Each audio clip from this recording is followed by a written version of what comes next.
তো দেখো বন্ধুরা, আমরা লেবে গেছি। এখন প্রায় বাজে 11টা। আর আমি আমার ভয়েসটা চেঞ্জ করে দিয়েছি, কারণ আমার ভাষাটা চেঞ্জ করেছি, কারণ একটু উপর দিকে যাচ্ছি না, একটু ভালো ভাষা বলতে হবে, বুঝলে তো। তো যাই হোক, তোমরা এখন কিছু কালার ফুল দেখো, যেখানে আমাদের বাসটা থেমেছে। এটা বাস স্টপিস। এখানে খাওয়া দাওয়ার সব হোটেল থেকে শুরু করে সব কিছু আছে। রাত 11টায় থামলো।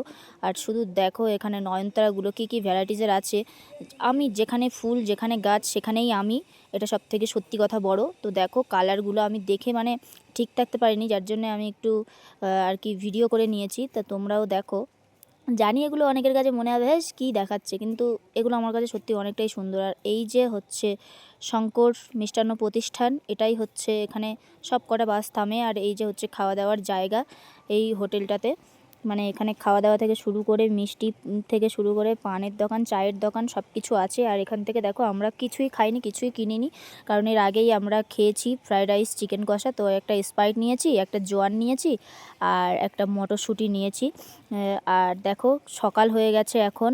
আর সকালবেলা উঠেই আই এম তো অবাক যে ফারাক্কা বাঁধ এত সুন্দর একটা মানে সৌন্দর্য দেখে সত্যি সত্যি মানে এতটা ভালো লাগছে কি বলবো। আর জানো তো এই সাইড থেকে পুরো মাছ লাফাচ্ছে, কত বড় বড় মাছ লাফাচ্ছে একদম। এখন কিন্তু প্রায় বাজে 8টা থেকে 8:30। আর আমরা আছি ফারাক্কার বাঁধে। আমাদের একটা প্রবলেম হয়ে গেছে, যেটা হচ্ছে আমাদের বাস 8:40-এর মধ্যে শিলিগুড়ি পৌঁছানোর কথা ছিল, কিন্তু এই ফারাক্কা বাঁধের আগের থেকে এতটা জ্যাম যে প্রত্যেকটা বাস আটকে দিয়েছে, প্রত্যেকটা বাস। শুধুমাত্র আমাদের এই শ্যামলী বাস, যেটা হচ্ছে মানে সবার আগে যাচ্ছিল, আর সবকটা বাসই কিন্তু পুলিশে অনেকক্ষণ ধরে রেখেছিল। জানি না এই বাসটার হয়তো কি ভালো আছে, আমরা জানি না, যার কারণে তাড়াতাড়ি করে ছেড়ে দিচ্ছে।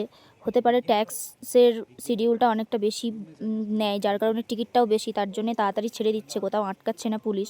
আর এই দিকে দেখো ফারাক্কাবাদের নদী, ওদিকে কিছুটা জায়গা শুকনো, আর তারপরে দেখো এত বড় ঘাট থেকে কত মানুষ কাপড় কাচ্ছে, স্নান করছে। এই জিনিসটা দেখে তো আরোই ভালো লাগছে।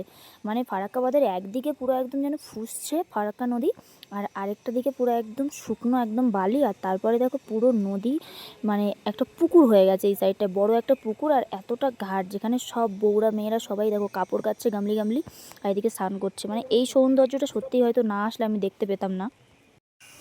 তো দেখো সৌন্দর্য তো দেখছি, কিন্তু তার মধ্যে হাঁপিয়ে গেছি, কারণ অনেকটাই টাইম বাসে বসে আছি। এতটা টাইম সত্যি কথা বলতে আমি বাস জার্নি মানে আজকে যতটা করছি এতটা আমি কোনো দিনই করিনি।